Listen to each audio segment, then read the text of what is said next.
News channel पर जो भी वक्ता ने कहा वो उसकी अपनी राय है, जिसकी पुष्टि नेशन न्यूज इंडिया नहीं करता। धन्यवाद।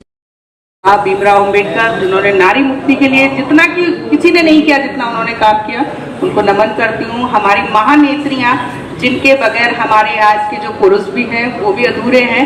तो आज जो बात चल रही है संत कबीर के ऊपर, संत कबीर एक ऐसा व्यक्तित्व है जिसे 5 मिनट में या 1 घंटे में या 1 दिन में या 1 महीने में हम नहीं समेट सकते। बहुत बड़ा है, जो पीएचडी का विषय है। लेकिन ये बड़ी अच्छी बात है कि हम यहाँ बहुत शॉर्ट में सभी को मौका दिया जा रहा है यहाँ पर। तो मैं भी यहाँ पर एक बहुत बड़ा मैसेज देना चाहती हूँ कि संत कबीर जो थे, उन्होंने उस समय सिकंदर लोदी का शासनकाल था। सिकंदर लोदी के समय उनकी जो विख्याति थी सिकंदर लोदी तक पहुंची, और कई बार सिकंदर लोदी ने उन्हें मुसलमान धर्म, इस्लाम धर्म को स्वीकार करने के लिए दबाव भी डाला। तो संत कबीर एक हमारे बीच में ऐसे हैं जिन्होंने देखिए संन्यास नहीं लिया, परिवार नहीं छोड़ा। तो परिवार और संन्यास के बीच का जो रास्ता था समाज में सुधार करने के लिए, वो उन्होंने अपनाया। सबसे बड़ी बात ये थी कि उन्होंने जो रास्ता अपनाया वो उस समय जो शासनकाल चल रहा था हिंदू और मुस्लिम पर, जो हिंदू मुस्लिम के प्रति उन्होंने बहुत, उनके जो विचारधारा कठोरता थी उस पर उन्होंने सीधा सीधा प्रहार किया। सीधे सीधे उनकी जो विचारधारा है, तो अभी मुझसे पहले मैं उस चीज को रिपीट नहीं करूंगी। उनकी विचारधारा है कि काकर पाथर जोड़ के मस्जिद लई बनाए, बापे मुल्ला बात दे, क्या बहरा हुआ खुदा है। अरे ईश्वर तो दिल की बात सुनता है ना। और हिंदुओं के लिए भी उन्होंने कठोराघात इतने जो मतलब इतना उनके पाखंडवाद पर सीधा सीधा अटैक किया कि पाथर पूजे जग मिले तो मैं पूजू पहाड़, ताते तो चाकी भली पीस खाए संसार। तो वो चक्की को नमन करना चाहिए। तो ये जो उनका जो बैलेंस था वो वास्तव में आज हमारे लोग हैं उस चीज को नहीं समझ पा रहे। और मैंने जितना संत कबीर दास जी को, सदगुरु साहब को पढ़ा है, क्योंकि मैं ससुराल पक्ष से कबीरपंथी हूँ और मैंने काफी, मेरे ससुराल में ये जो प्रोग्राम होते थे मुझे बड़े अच्छे लगते थे। और जो मैं पंचशील को देखती हूँ और संत कबीर के सिद्धांत को देखती हूँ, रैदास के सिद्धांत को देखती हूँ, सेम टू सेम वही है। कहीं कहीं कोई भी वो नहीं है। बाबा साहब के परिवार में भी उनके पिताजी कबीरपंथी थे, भजन बहुत अच्छे गाते थे। एक और मैं आज की जो सबसे बड़ी समस्या है, शायद अभी मैं उस पर प्रकाश डालना चाहूंगी, थोड़ा सा अलग है क्योंकि मैं लीगल फील्ड से हूँ। और अभी हमारे एक भाई थे जिन्होंने बहुत अच्छी तरीके से संविधान के बारे में और इसमें बनाया। कबीरदास जी ने समानता, समता, बंधुता सभी पर वही प्रभाव दिखता है जो हमारे गौतम बुद्ध की विचारधारा थी।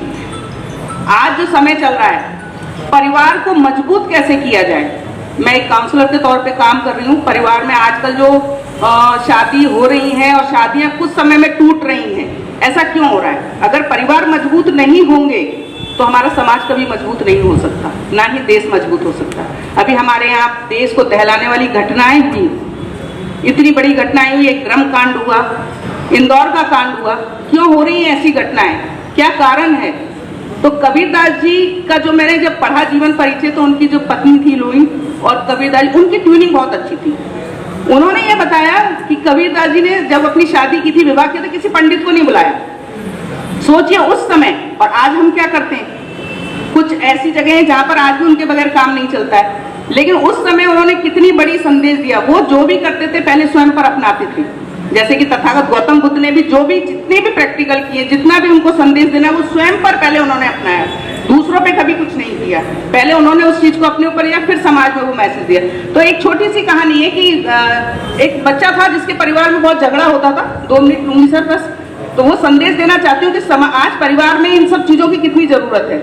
वो बहुत परेशान था, तो उस समय वो कबीरदास जी के पास हो जाके बोले कि मेरी पत्नी मेरे घर में बहुत लड़ाई झगड़ा होता है, तो मैं क्या करूं। वो बहुत दुखी था। तो उन्होंने कहा बैठो, बस नॉर्मली थे वो, कभी भी दिखावे पर नहीं जाते थे।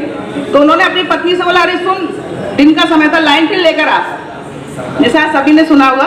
तो उनकी पत्नी ने कुछ नहीं पूछा, वो लाइन टिल लेकर आ गई।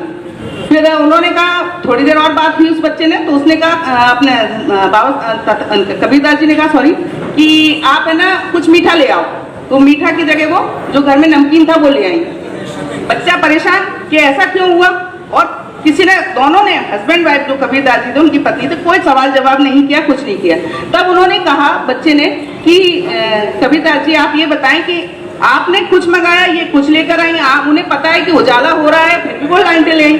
कहते यही तो परिवार की, उसे इतना विश्वास है कि मैंने लाइटें मंगाई होगी तो इसमें कुछ ना कुछ बात होगी, और आपने मीठा मंगाया तो वो नमकीन लेकर आई।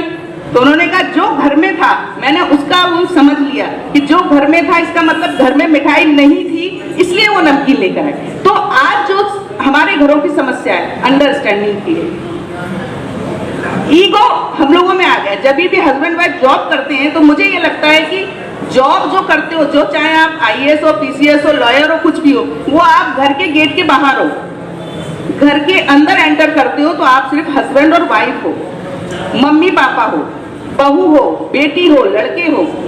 तो ये जो मैंने पढ़ा जितना जो समझा, क्योंकि कबीरदास जी कोई एक जीवन में खत्म होने वाली चीज नहीं है, मेरा जो अनुभव है, तो मैं यहाँ पर आप सभी का बहुत बहुत साधुवाद करती हूँ, मुझे समय दिया, और आपका भी बहुत बहुत धन्यवाद, और इस टीम को भी बहुत बहुत साधुवाद देती हूँ। शुक्रिया, आप लोग ने मुझे सुना।